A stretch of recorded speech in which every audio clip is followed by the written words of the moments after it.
Hey everybody. So this is my this is gonna be one of my first videos I'm gonna do here. I'm gonna try and do a couple of these, make it a little bit more entertaining. A lot of the classes I have, there's a lot of information you need to know about food chains, food webs, trophic levels, all that kind of stuff. So I'm gonna start here and just show you some real things out in the wild. I'm out in the deep woods of Palm Coast here. So let's start out with that. We've got our producers. So we got our producers, our consumers, our decomposers. So our producers are going to, they're going to get their energy from the sun. They're also called autotrophs. So right in front of me, of course, you got a type of palm tree. So they absorb their energy from the sun. Okay, that energy can be used to make sugars for itself, and then of course, something can go and eat that.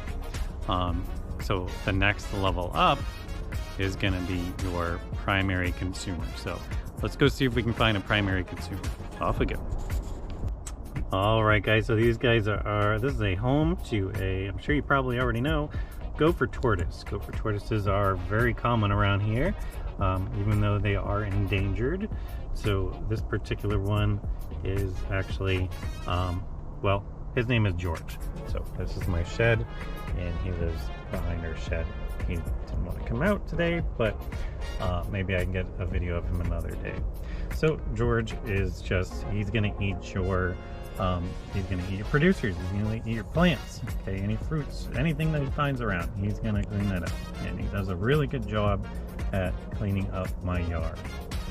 All right, so let's see if we can find another primary consumer, or we'll move on to a secondary consumer. So again, primary consumers are your herbivores. All right, guys, so I found another primary consumer and a secondary consumer.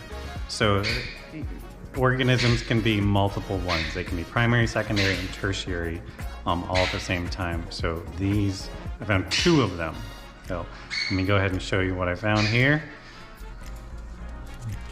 Here we have it. Here's one. Okay, this is one primary and secondary consumer right here. Look up here, Willow. Okay, yep. And then there's another one somewhere behind me. Will. Okay, and that's Winnie.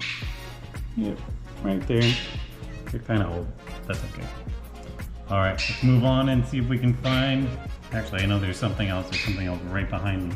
There is another secondary consumer and primary consumer. Yeah, right over here. This fish tank right here. A little blood parrot fish right there. They're related to cichlids. Actually, they're hybrids. So they're kind of like a blend of a couple different fish together. They're made specifically for the aquarium.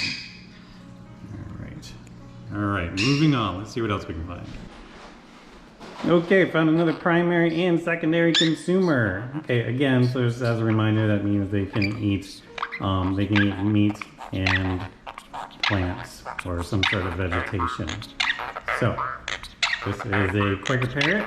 I've had him for I don't remember how many years, but certain states they're actually considered invasive. But he's very vocal. And he's got a little bit of a vocabulary as he's showing you right now. I'm not sure what he's saying. He's probably saying that he wants some food. All right, let's go ahead and move on to the next one. All right, here we go. Another primary and secondary consumer. Mainly a secondary consumer. He'll occasionally eat some leaves and stuff. So this is called a three-striped mud turtle. They are native to Florida. Back when I was in the classroom, so I ended up having two of these. And sometimes they're just kind of wandering around, especially when they're really young. So I just had twice this happened to me. I had a student just some morning bring them in and say, hey, I found this. Here, it's yours. So here they are. Primary, secondary consumer. He mainly eats like snails and fish and turtle pellets. All right, that brings us to our tertiary consumers, or apex predators of the area. So tertiary consumers are carnivores that eat other carnivores. And as you can see, these ones are very ferocious. Okay, but realistically around here, there are bobcats.